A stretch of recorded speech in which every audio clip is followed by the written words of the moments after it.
Tricep rope press down. The rope allows you to get a peak contraction because you can rotate out at the bottom of the movement.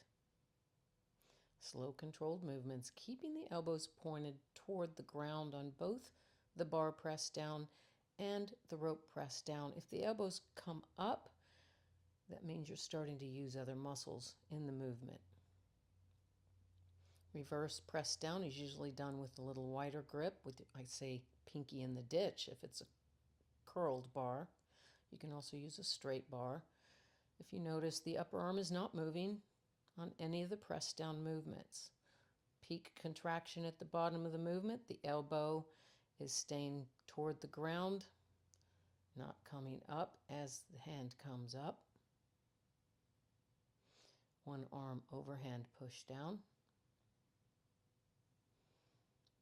These variations simply hit different areas of the bicep. You can't completely isolate one area from the other, but they're just a variation of a push down. V-bar push down. Some people prefer this movement. Overhead cable extensions, close grip, elbows squeezed into the head, full extension, full stretch. Making sure you're pausing at the full extension and coming all the way to the back of the head. Cable headbangers. On this movement, make sure you're not coming up over across the body, making sure to bring the bar down to the hairline and pausing for a peak contraction. Barbell headbangers can be done with a straight bar or a curl bar. You don't want to have it come up straight over your body. You want that slight angle that keeps the tension on the triceps. Coming down to the crown of the head, pausing, getting that full contraction. Cable kickbacks, making sure that the upper arm is parallel to the floor. Squeezing all the way back. Holding and flexing. If you notice, there's no movement in the upper arm. Same thing with the dumbbell kickbacks. I'm not moving the upper arm around. I'm isolating and making sure that upper arm stays parallel to the floor. Pause and squeeze, release slowly. Try to line up the elbow with the shoulder and make sure you're not swinging it around.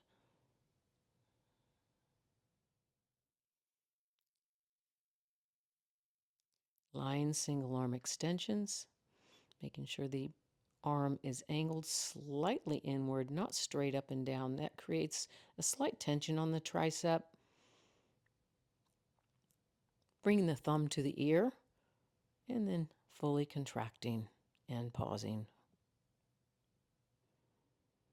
Overhead dumbbell extensions. You don't want too much of an arch in your back, but I find that having some back support on this comes in handy. I don't like putting the hands next to each other. I like cupping the top of the dumbbell in my hands.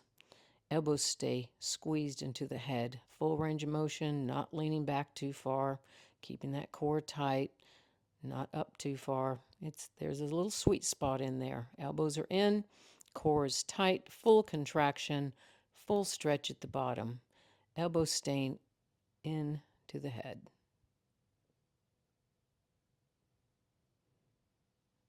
And then gently bringing it down to the chest, rotating it around is a safe way to bring the dumbbell back.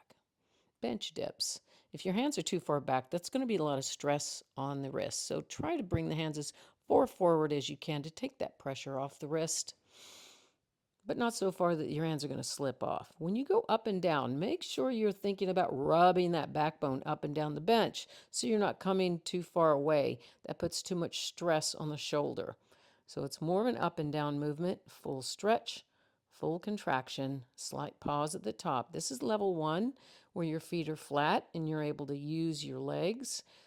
This is level 2, where the feet are on a bench in front of you. And then level 3 would be adding some weight. Stepping up carefully, or if you have a training partner, they can put it in your lap, still maintaining that full, complete range of motion.